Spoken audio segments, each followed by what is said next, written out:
Assalamualaikum warahmatullahi wabarakatuh.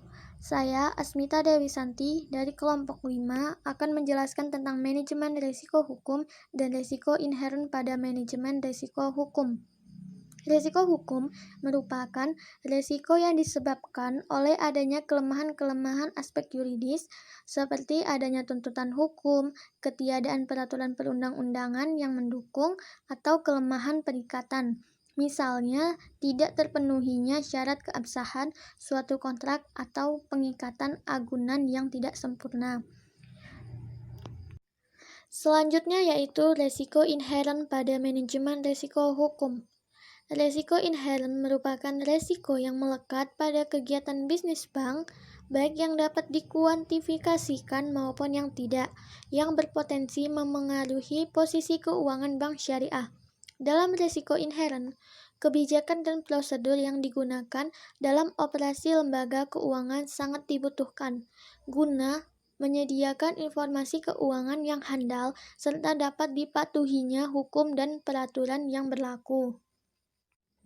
Dari beberapa faktor-faktor tersebut, dapat disimpulkan bahwa terjadinya karena disebabkan adanya pelanggaran terhadap kontrak, hukum, dan peraturan, ketidakcakupan dalam dokumen pendukung. Sebaiknya hal tersebut dapat diminimalisir agar tidak terjadi, karena dapat merugikan berbagai pihak. Menjalankan prosedur sesuai dengan ketentuan yang sudah ditetapkan jauh lebih baik, karena tingkat risiko yang didapatkan mungkin akan jauh lebih kecil. Selanjutnya, saya Febrianti Melinda akan menjelaskan tentang penerapan manajemen risiko. Penerapan manajemen risiko, khususnya risiko hukum dalam bank syariah yang harus dilaksanakan mencakup hal-hal berikut, yaitu pengawasan aktif Dewan Komisaris, Direksi, dan DPS. Dalam pengawasan ketiga dewan tersebut harus juga dapat memahami risiko hukum yang dihadapi dan memberikan arahan yang jelas. Ialah melakukan pengawasan dan mitigasi secara aktif serta mengembangkan budaya manajemen risiko di bank syariah. Selanjutnya, pengawasan aktif Dewan Komisaris, Direksi, dan DPS. Kewenangan dan tanggung jawab Dewan Komisaris, Direksi, dan DPS. Yang pertama, direksi harus menetapkan mekanisme komunikasi yang efektif serta melibatkan pejabat dan karyawan bank syariah atas permasalahan yang dihadapi dengan bagian hukum atau satuan kerja terkait risiko hukum agar dapat segera dicegah dan dikendalikan. Yang kedua, Dewan Komisaris dan Direksi wajib menerapkan tata kelola untuk membentuk, mengeksekusi, serta menginterpretasikan peraturan perundang-undangan dan ketentuan internal, serta penerapan tersebut biasa disebut legal government. Selanjutnya, direksi wajib memastikan adanya legal konsistensi merupakan kegiatan usaha, yakni adanya keselarasan antara kegiatan atau aktivitas usaha yang dilakukan dengan ketentuan serta peraturan yang berlaku, dan tidak menimbulkan ambiguitas dalam suatu perjanjian yang dibuat oleh bank syariah. Selanjutnya, sumber daya instansi bank syariah harus menerapkan sanksi secara konsisten kepada pejabat dan pegawai yang terbukti melakukan penyimpangan dan pelanggaran terhadap ketentuan eksternal dan internal, serta kode etik internal bank syariah. Selanjutnya, organisasi manajemen risiko hukum. Selanjutnya, kebijakan, identifikasi pengukuran dan pengendalian risiko, serta sistem informasi manajemen risiko hukum. Yang pertama, identifikasi risiko hukum. Yang kedua, pengukuran risiko hukum. Yang ketiga, pemantauan risiko hukum. Keempat, pengendalian risiko hukum. Dan kelima, sistem informasi manajemen risiko hukum. Selanjutnya ada kebijakan, prosedur, dan penetapan limit. Yang pertama, strategi manajemen risiko. Yang kedua, tingkat risiko yang akan diambil dan toleransi risiko. Yang ketiga, kebijakan, prosedur, dan penetapan risiko. Selanjutnya, sistem pengendalian internal pada manajemen risiko hukum. Sistem pengendalian internal adalah rencana, metode, prosedur, dan kebijakan yang didesain oleh manajemen untuk memberi jaminan yang memadai atas tercapainya efisiensi dan efektivitas operasional, kehandalan pelaporan keuangan, pengamanan terhadap aset, ketaatan atau kepatuhan, dan peraturan lainnya.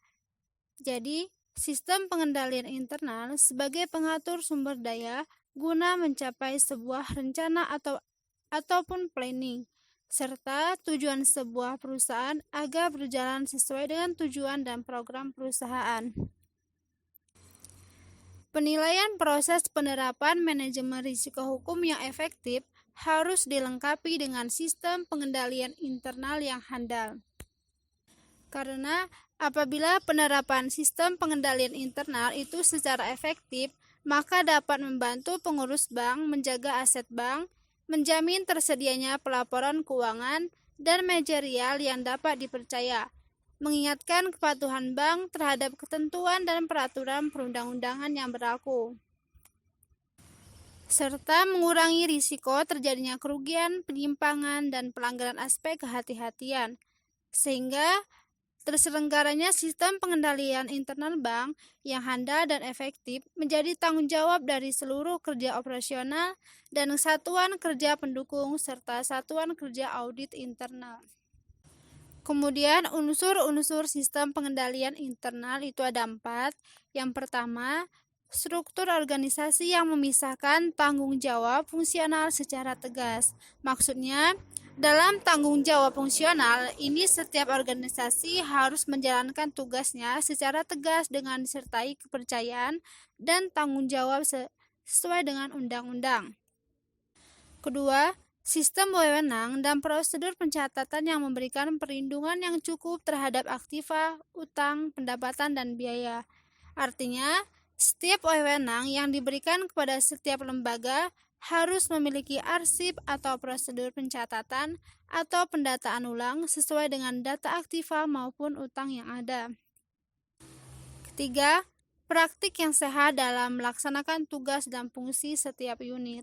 Maksudnya, setiap unit harus melaksanakan tugas dan fungsinya sesuai dengan peraturan perundang-undangan yang telah ditetapkan.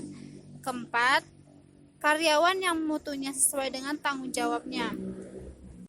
Artinya, setiap karyawan itu harus memiliki skill atau kemampuan yang sesuai keahlian yang dimilikinya agar dapat mengerjakan tugas serta tanggung jawab dengan baik.